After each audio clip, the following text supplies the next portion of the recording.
If you have an opioid overdose and someone dies in the city of Chicago, there's a strong chance that those drugs, that opioid, came from the southwest border. Absolutely. Human trafficking. We have, right now, we have over 50%, between 40 to 50% of the Border Patrol agents are taken off the line on the southwest border to really conduct a humanitarian mission. That leaves a good chunk of the border wide open. That means more drugs and bad people are getting through.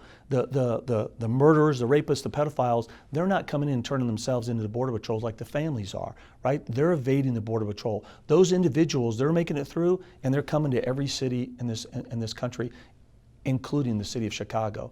That should concern us all as Americans.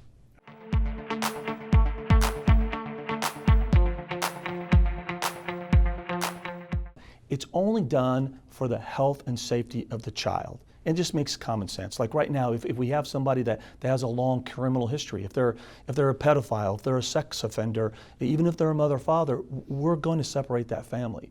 And there's also current statutory law that mandates that if you're not their parent or formal legal guardian, you also have to be separated as well. So that's what's being done right now. It's a very small numbers with respect to the overall numbers of families that we're getting right now.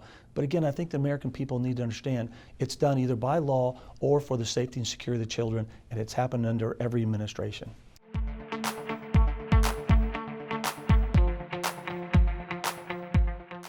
I think the divide with respect to this issue has been here for a very long time. The issue on immigration didn't start with the current president's election. This issue, I've been here for a very long time. This issue has been around for decades.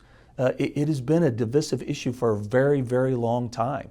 So I think what we need to start doing is stop playing the blame game, right? And start talking about what we need to actually address this. And that's why I've been asking Congress, look, Congress can and needs to and should pass meaningful legislation to address the loopholes in our legal framework. If they do that, you're going to see the migrant flow go down.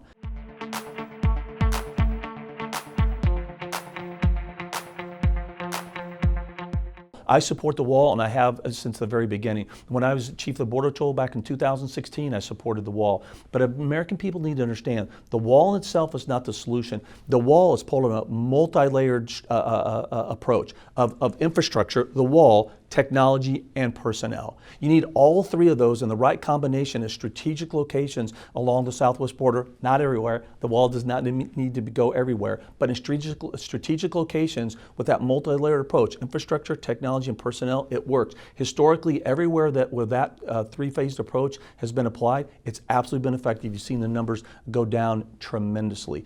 It works.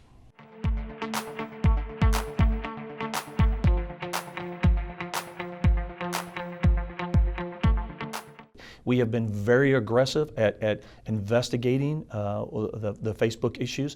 We have put several people on administrative leave, and that's huge.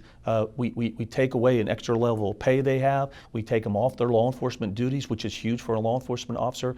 We've issued multiple cease and desist orders. We're working with the Department of Homeland Security, IG, to work with us as well. I can promise American people we're aggressive on this, and we'll make sure that we apply appropriate discipline for those people who posted those inappropriate things on Facebook.